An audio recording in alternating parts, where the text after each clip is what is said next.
মুর্শিদাবাদ জেলার সাগরদিঘি ব্লকের প্রাণকেন্দ্র হয়েও ব্রাত্য বাসস্ট্যান্ড। ব্লকের বিভিন্ন প্রান্তে আধুনিক পরিকাঠামো গড়ে উঠলেও খোদ সাগরদিঘি বাসস্ট্যান্ডের প্রতীক্ষালয়টি আজ ধ্বংসস্তূপে পরিণত হয়েছে। উন্নয়নের ঝকঝকে ছবির মাঝে এই ভগ্নদশা এখন সাধারণ মানুষের কাছে এক বড় আক্ষেপের কারণ। প্রতিশ্রুতির রাজনীতি ও বর্তমান চিত্র। সাগরদিঘির বাসিন্দাদের অভিযোগ, নেই তো বাস স্ট্যান্ড বিশ্রাম ঘর প্রায় 30 বছর থেকে খারাপ হয়ে পড়ে আছে। 30 বছর থেকে কোনো কাজই হয় না বাস স্ট্যান্ডে, 30 বছর থেকে পড়ে আছে। প্রতীক্ষালয় নির্মাণের আশ্বাস মিলেছে বারবার, কিন্তু কাজ হয়নি এক চুলো।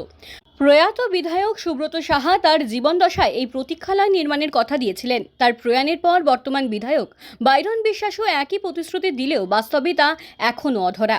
বাসস্ট্যান্ডের প্রতীক্ষালয় আমাদের এই সাগরদিঘি বাস স্ট্যান্ডে একটা প্রতীক্ষালয়ের অবশ্যই দরকার।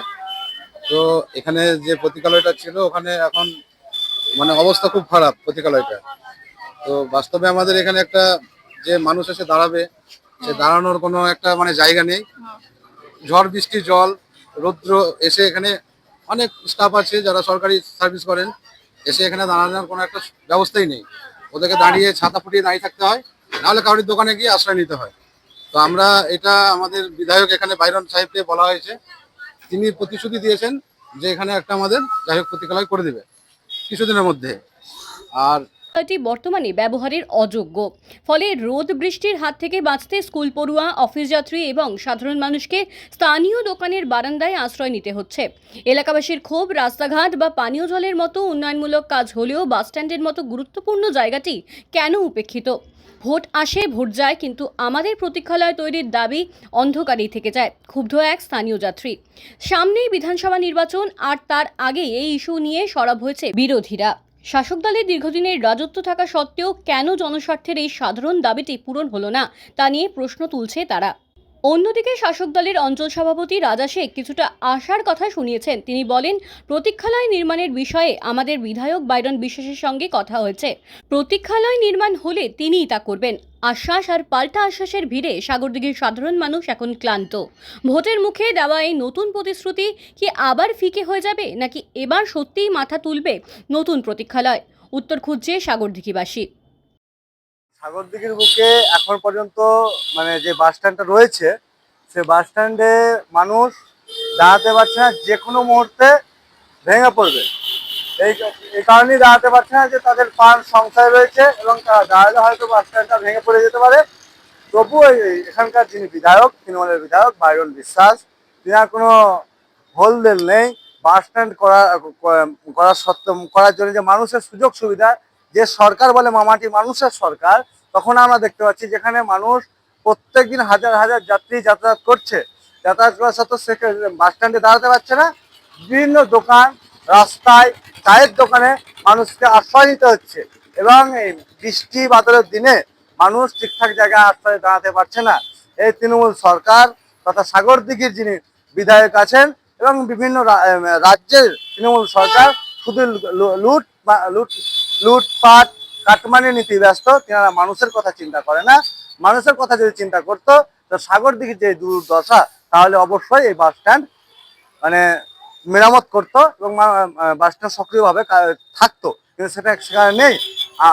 তৃণমূল সরকারের কাছ থেকে বিশেষভাবে অনুরোধ করব যেন মানুষের কথা চিন্তা করে বাস স্ট্যান্ডটা অতি শীঘ্রই যেন।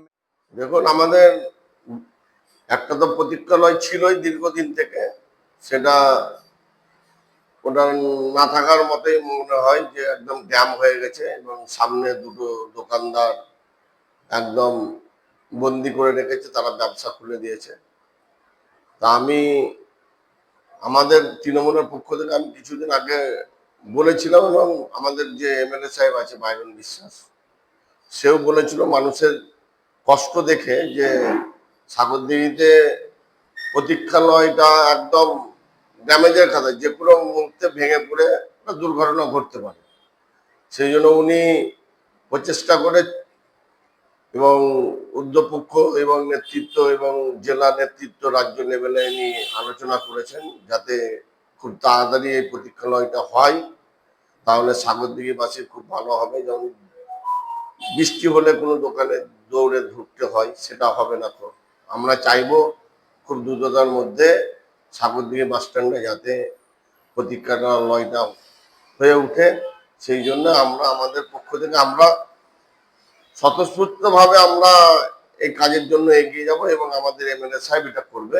এটা আমাদের দিকে বাজারের উন্নয়ন নিয়ে তৃণমূলের কোনো ভাবনা নাই, কোনো পরিকল্পনাও নাই। লাইট গুলো দিল সুব্রত সাহা, সমস্ত লাইট গুলো দিকে অকেজো।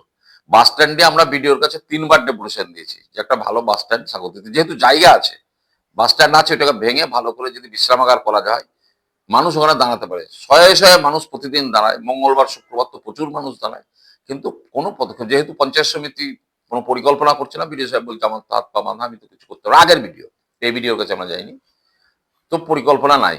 অথচ খুবই জরুরি মানুষের ওখানে একটা বিশ্রামাগার। মানুষ রোদে দাঁড়িয়ে থাকছে, বৃষ্টি লাগলে এর ওর দোকানে ঢুকছে, দোকানদার ঢুকতে দিচ্ছে না, এইরকম অবস্থা। এটা তো এমপির কোটাতেই করতে পারে, শেখদিঘিতে করতে পারলো, রতনপুরে, দোহাল মোড়ে কোনো লোক দাঁড়ায় না, বাস স্টপেজ নাই, দোহাল মোড়ে বাস স্ট্যান্ড হলো, সাগরদিঘিতে হচ্ছে না। এই তো তৃণমূলের উন্নয়নের ভূমিকা আমরা সকলেই লক্ষ্য করছি। যেখানে টাকা মারতে পারবে, যেখানে চুরি করতে পারবে, সেখানে এসব করবে। সাগরদিঘি বাজারে যেহেতু ওখানে নির্দিষ্ট মানুষরা বসবাস করে, সবাই হয়তো খোঁজ খবর নিবে, ওখানে আর টাকা বরাদ্দ হবে না। কিন্তু দোহাল মোড়ে হবে, যেহেতু দু চারজন তোলাবাজ আছে, তারাই কন্ট্রোল করবে ওইটাকে।